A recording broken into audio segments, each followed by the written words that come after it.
వ్యాసం వ్యాసకరం వందే మునిం నారాయణం స్వయం. యతః ప్రాప్తకృపా లోకా లోకా ముక్తాః కలేర్గ్రహాత్.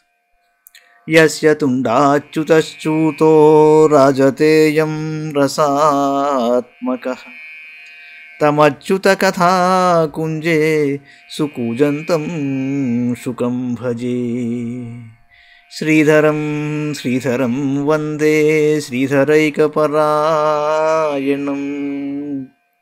శ్రీధరం శ్రీధరం వందే శ్రీధరైకపరాయణం. యస్యైవ శ్రీప్రసాదేన శ్రీధరేయం కృతిః కృతా.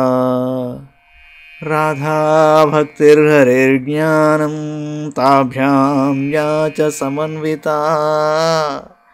తాం శ్రీ భాగవతీం గాథాం తాం శ్రీ భాగవతీం గాథాం వందే యుగళరూపిణీ.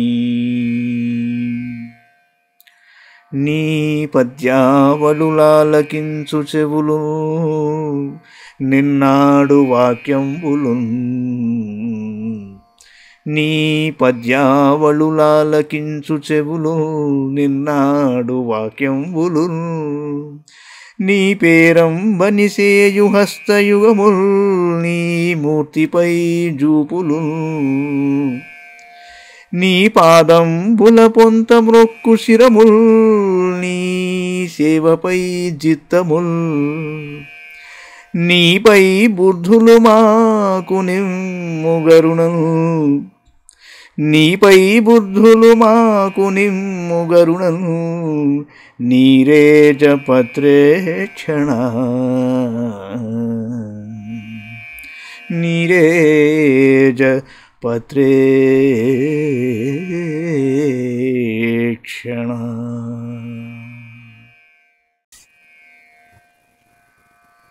భాగవత మహాపురాణంలో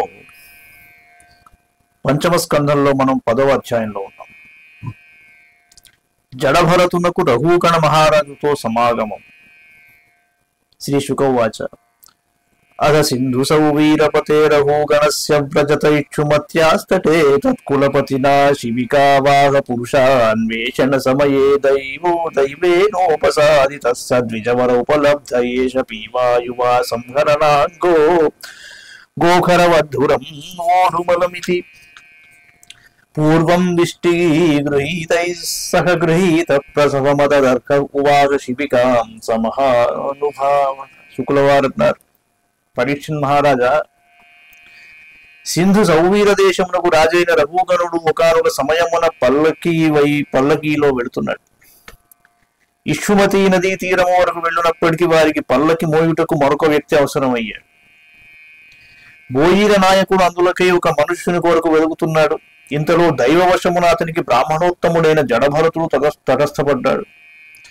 ఆయనను చూచి బోయీర నాయకుడు ఇలా అనుకున్నాడు, ఇతడు బలిష్టంగా ఉన్నాడు, మంచి యువకుడు, అవయవములన్నీ దృఢంగా ఉన్నాయి కనుక ఇతడు ఎద్దు వలె గాడిద వలె ఎంత బరువునైనను అవలీలగా మోయగలడు. ఇలా అనుకున్న తరువాత అతడు ఇతర బోయిలతో పాటు భరతుని పల్లకి మోయుటకై నియమించాడు. కానీ మహాత్ములకు భరతుని ఇట్టి పనిలో నియమించుట ఎంత మాత్రము ఉచితము కాదు. అయినను అతడు పల్లకిని మోయసాగాడు. యగాహి ద్విజవరస్యేషు మాత్రావలోకానుగతైన సమాహిత పురుషగతిస్తదా విషమగతాం స్వశిబికాం రఘూగణోపదార్య పురుషానధివహత ఆహవే మోఢారస్సాధ్వతిక్రమత కిమితి విషమ ముఖ్యతేయానమితి. అథత ఈశ్వరవచస్సోపాలంబముపాకన్యోపాయతురీయా చంకిత మనసత్తం విజ్ఞాపయాం బభూవు. క్రమంగా పల్లకి ముందుకు వెడుతోంది. భరతుడు మాత్రము తన కాళ్ళ కిందకు ఏ ప్రాణి అయినను రాకూడదని ఎంచి వాటిని తప్పించుటకై కౌ జాగ్రత్తగా 2 మూరల దూరము కింద చూచుకొనుచు అడుగులను దూరంగా వేయసాగాడు. అహింస పరమోధర్మ అనుకున్న వాడి పరిస్థితి మరోలా ఉంటుంది.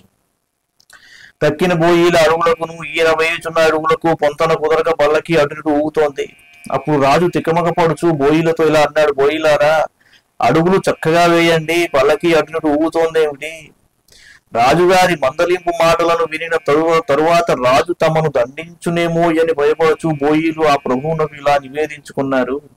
నవయం నరదేవ పరమత్తా భవన్నియమానుపథాగ సాధ్వేగ వహామహ అయమధునైవ నియుక్తోపి నద్రుతం రజతి తరణానేన సహ వృగుణోముహ వయం పారయామైతి. మహారాజా, మీ ఆజ్ఞను శిరసావహించుచు మేము పల్లకిని జాగ్రత్తగానే మోస్తున్నాము. కానీ కొత్తగా నియమింపబడిన ఈ బోయే మాతో కలిసి వేగంగా నడవటం లేదు కనుక ఇతనితో కలిసి ఈ పల్లకీని సరిగా మోయటం మా వలన కాని పని అన్నారు వాళ్ళు. సాంసర్గికో దోష ఏవ నూనమేకస్యాపి సర్వేషాం సాంసర్గికాణాం భవితుమర్హతీతి నిశ్చిత్య నిశమ్య కృపణవచో రాచారౌ గణోపాసిత వృద్ధోపి నిసర్గేణ బలాత్కృత ఈషద్ ఉత్థితమజ్జు అవిస్పష్ట బ్రహ్మ తేజసం జాత వేదసమివ రజసావృతమతిరాన.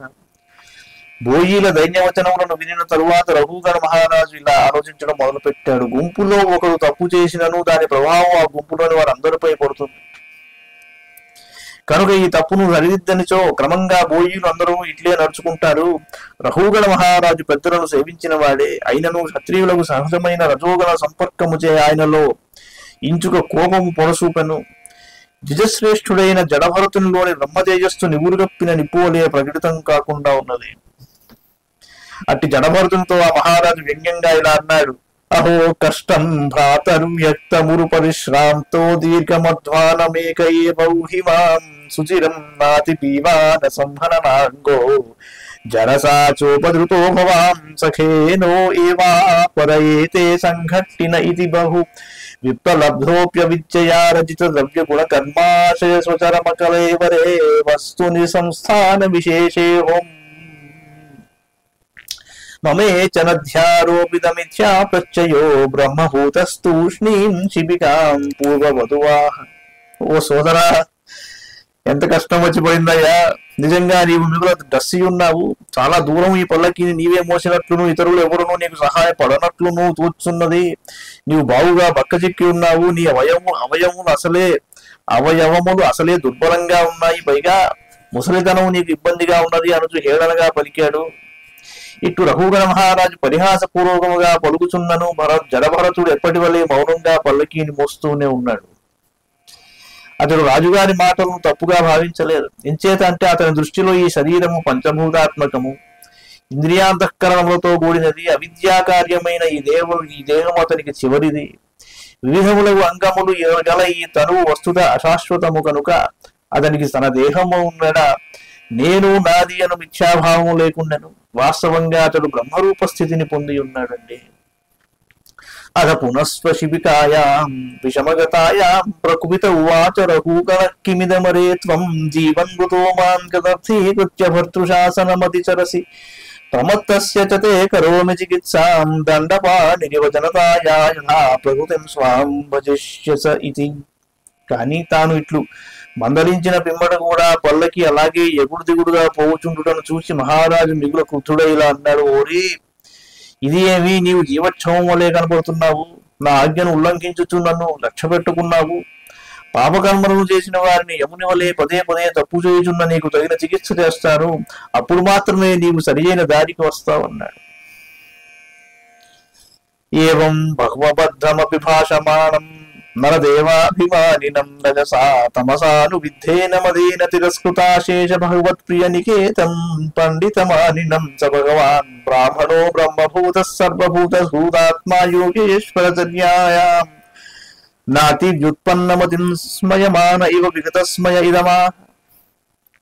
రఘుగణుడు తాను రాజులను గర్వంతో మిడిసిపోతున్నాడు.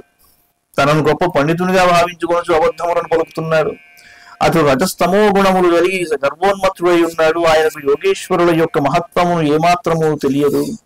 అందువలన అతడు అవాకులను చవాకులను వాగుచూ భాగవతోత్తముడైన జడభరతుని ఎడ అమర్యాదగా ప్రవర్తించాడు.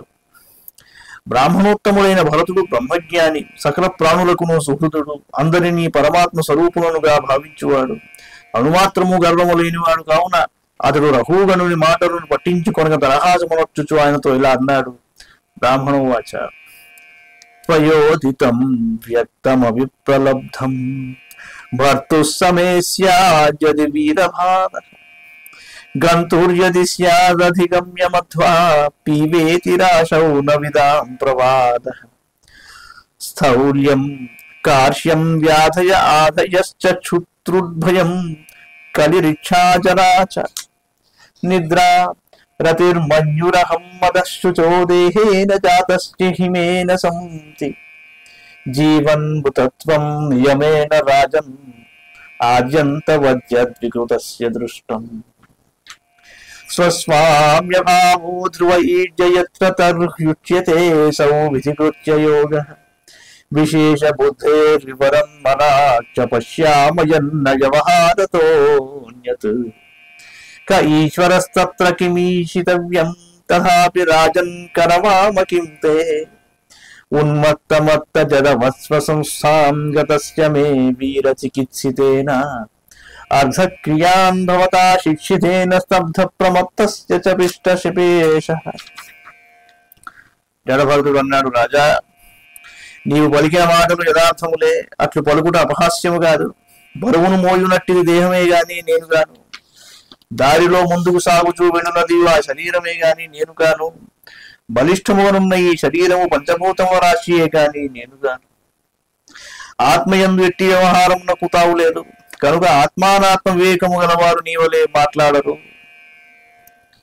బలుపు, చిక్కిపోవుట, రోగముల పాలగుట, మనోవ్యాధికి గురి అగుట, ఆకలి తప్పులకు లోనగుట మొదలగునవి శరీరము సంబంధించినవే. అంతేకాదు భయము, కలహము, కోరికలు, ముసలితనము, నిద్ర, ప్రేమ, కోపము, అహంకారము, గర్వము, శోకము మున్నగునవన్నీయును దేహాభిమానము గల జీవుని యందు ఉండును, కానీ ఇవేవి నాలో లేవన్నాడు.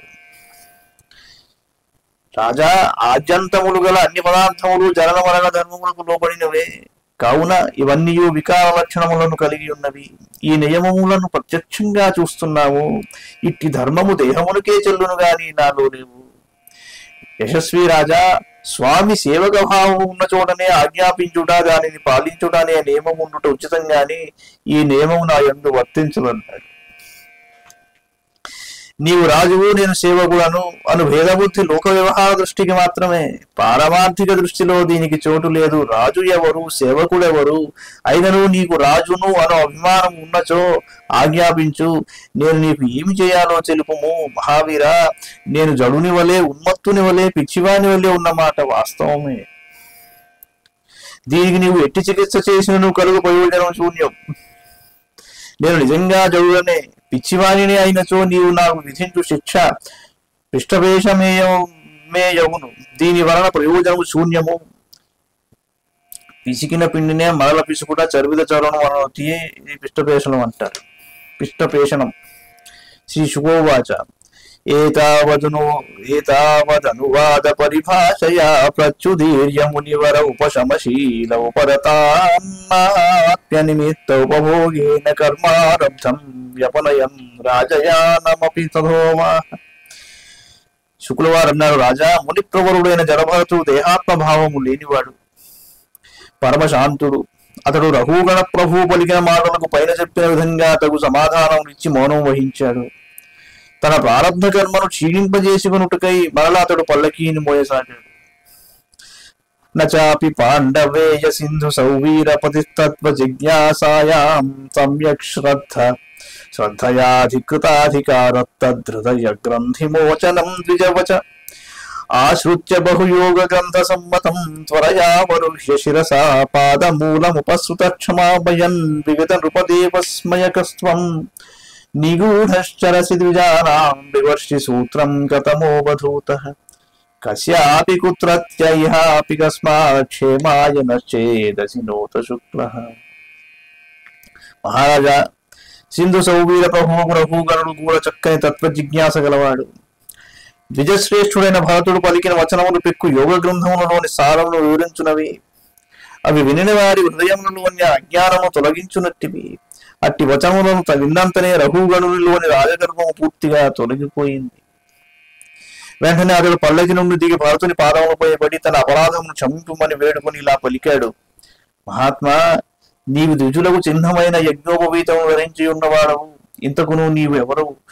ప్రచ్ఛన్నుడవై నీవు ఇట్లు ఎలా తిరుగుతున్నావు? దత్తాత్రేయాది అవధూతలలో నీవు ఒకడవా? నీవు ఎవరి కుమారుడవు? నీ గురువు ఎవరు? నీవు ఎక్కడి నుండి ఇచ్చటికి చింతితివి? ఇచ్చటికి వచ్చుటకు కారణం ఏమిటి? మా క్షేమము కొనకే నీవు ఇచ్చట సంచరించుచుంటివా? నీవు సప్తమూర్తి అయిన కపిల మహర్షివి కాదు కదా. నాహం విశంకే సురరాజ వజ్రాత్ నత్ర్యక్షశూలాన్మయమస్య దండాత్ నాజ్ఞర్క సోమానిల విత్తః పాస్త్రాత్ శంకే భృశం బ్రహ్మకులావమానాత్ తద్బ్రూహ్య సంఘో జడవన్నిగూఢ విజ్ఞాన వీర్యో విచరస్య పారః వచాంసి యోగగ్రథితాని సాధో నక్షమం తే మనసా బిభేత్తుం. స్వామి, నేను ఇంద్రుని వజ్రాయుధములు గాని, పరమశివుని త్రిశూలములు గాని, యమధర్మరాజు దండములు గాని భయపడను. అంతేకాదు అగ్ని, సూర్యుడు, చంద్రుడు, వాయువు, కుబేరుడు మొదలగు వారి అస్త్రశస్త్రముల వలన కూడా నాకు భయం లేదు. నా వలన బ్రాహ్మణులకు అవమానము జరిగినచో నేను మిగుల భయపడును. సత్పురుష, వాస్తవంగా నీవు ఏమాత్రము విషయాసక్తి లేనివాడవు. నీ విజ్ఞానము, శక్తి సామర్థ్యములు అపారములు. కానీ వీటిని మరుగుపరిచి ఇట్లు జడుని వలె ఎలా సంచరించుచున్నావు? నీ వచనములు అన్నియును యోగశాస్త్ర విషయ సారములే. అంతులేని మీ జ్ఞానము మా బుద్ధికి అందుటయే లేదు. అహం చ యోగీశ్వరమాత్మతత్వవిదాం మునీనాం ప్రవరం గురుం వై ప్రష్టుం ప్రవృత్తః కిమిహారణం తత్సాక్షాద్ధరిం జ్ఞానకళావతీర్ణం స వై భవాన్ లోక నిరీక్షణార్థం అవ్యక్తలింగో విచరత్యపి స్విత్. మహానుభావ, యోగీశ్వరుడైన కపిల మహర్షి శ్రీహరి యొక్క జ్ఞానశక్తి అవతారమే. అతడు ఆత్మతత్వము ఎరిగిన మునీశ్వరులకు పరమ గురువు. ఈ లోకముల భవబంధముల నుండి రక్షణ పొందుటకు శరణు పొందదగినది ఏది అని తెలుసుకొనుటకై ఆ మహాముని కలకు నేను వెళ్ళుచుంటిని. అట్టి పూజ్యుడైన ఆ కపిల భగవానుడు నీవేనా? లోకుల యొక్క దీనదశను చూసి అందుండి వారిని ఉద్ధరించి నీ నిజరూపమును మరుగుపరచి నీవు ఇట్లు సంచరించుచుంటివా? గృహాసక్తులైన మా వంటి వివేకహీనులు యోగీశ్వరుడు యొక్క మహత్వమును ఎలా తెలుసుకొనగలరు? స వై భవాన్ లోక నిరీక్షణార్థం అవ్యక్తలింగో విచరత్యపస్విత్. యోగీశ్వరాణం గతిమందబుద్ధి కథం విచక్షీత గృహానుబంధః దృష్టశ్రమః కర్మత ఆత్మనో వై భర్తుర్గంతో భవతశ్చానుమన్యే యథా సతోదానయనాద్యభావాత్ సమూల ఇష్టో వ్యవహారమార్గః. కర్మలను చేయుట వలన ఆత్మకు అనగా దేహమునకు కలుగు శ్రమను నేను ఎరిగిన వారనే. కావున పల్లకి బరువును మోయినప్పుడును, ఎగుడు దిగుడు మార్గములతో నడుచుచున్నప్పుడును నీవు శ్రమపడి ఉండవచ్చునని నేను తలంతును. వ్యవహార మార్గము కూడా మనకు ఎట్లు అనుభవమును వచ్చునో అది అట్లే సత్యమేనని తోచుతున్నది. ఏలైన కుండ మిచ్చయే అయినచో వాటితో నీరు తెచ్చుట మొదలు కార్యములు ఎట్లు సంభవము అవుతాయి. సాల్యగ్నితాపాత్ పయసోపితాపహ తత్తాపతస్తండుల గర్భరంధి దేహేంద్రియాశ్వాశయ సన్నికర్షాత్ తత్సంస్కృతి పురుషస్యానురోధ. దేహధర్మముల ప్రభావం ఆత్మమై ఉండదనుట సత్యదూరము. పొయ్యిపై పెట్టిన గిన్నె అగ్నిచే వేడెక్కినప్పుడు అందులోని నీరు కూడా వేడి అవుతుంది. ఆ నీటి యందు ఉంచబడిన బియ్యము కూడా ఉడుకుతుంది. అలాగే దేహమైన ఉపాధుల ధర్మమును అనుసరించి దేహము, ఇంద్రియములు, ప్రాణము, మనస్సుల సమీపమున నుండుటచే ఆత్మకు కూడా వాటి ధర్మములైన సమాధుల అనుభవం కలుగును కదా. శాస్త్రాభిగోక్తానుపతిష్పజానాం యః కింకరో వై వినపినష్టిపిష్టం స్వధర్మమారాధనమచ్యుతస్య యదీహమానో విజహాత్యఘౌఘం తన్మే భవాన్ నరదేవాభిమానమదేన తుక్షీకృత సత్తమస్య కృషిష్ట మైత్రీ దుషమార్తబంధో యథాతరే సదవధ్యానమౌహః న విక్రియా విశ్వసుహృత్సఖస్య సామ్యేన వీతాభిమతేస్తవాపి మహద్విమానా స్వకృతార్థిమాతృస్ నక్ష్యత్య దూరాదపి శూలపాణి. వాస్తవంగా రాజు ప్రజలకు సేవకుడు. వారిని శాసించుటకును పాలించుటకును అతడు నియుక్తుడు. కావున అతడు ఉన్మత్తులను దండించుట పిష్టపేషణము గాదు, స్వధర్మాచరణము భగవత్సేవయే. వాటిని ఆచరించు వ్యక్తిని పాపములు అంటవు గదా. ఓ స్వామి, నీవు దీనజన బాంధవుడవు, నేను రాజునను. అభిమాన గర్వముతో సాధు పురుషుడైన నిన్ను అవమానించాను. నీ కృపాదృష్టిని నాపై ప్రసరింపజేయుము. దాని వలన సత్పురుషుని అవమానించిన దోషము నుండి నేను ముక్తుడనవుతాను. మహాత్మా, నీకు దయాభిమానము లేదు. జగద్రక్షకుడైన శ్రీహరికి నీవు అనన్య భక్తుడవు. సుఖదుఖాది ద్వంద్వములయ్యట నీవు సమదృష్టి గలవాడవు. కనుక మానవమానవుల వలన నీలో ఎట్టి వికారమును కలుగవు. అయినను ఒక మహాపురుషుని అవమానపరిచిన వాడు సాక్షాత్తుగా త్రిశూలపాణి అయిన మహాదేవుని అంతటి ప్రభావశాలి అయినను తన అపరాధములకు ఫలితంగా కొలది కాలంలోనే తప్పక నశిస్తాడయ్యా. ఇది శ్రీమద్ భాగవతే మహాపురాణే పారమహంస్యాం సంహితాయాం పంచమస్కంధే దశమోధ్యాయః.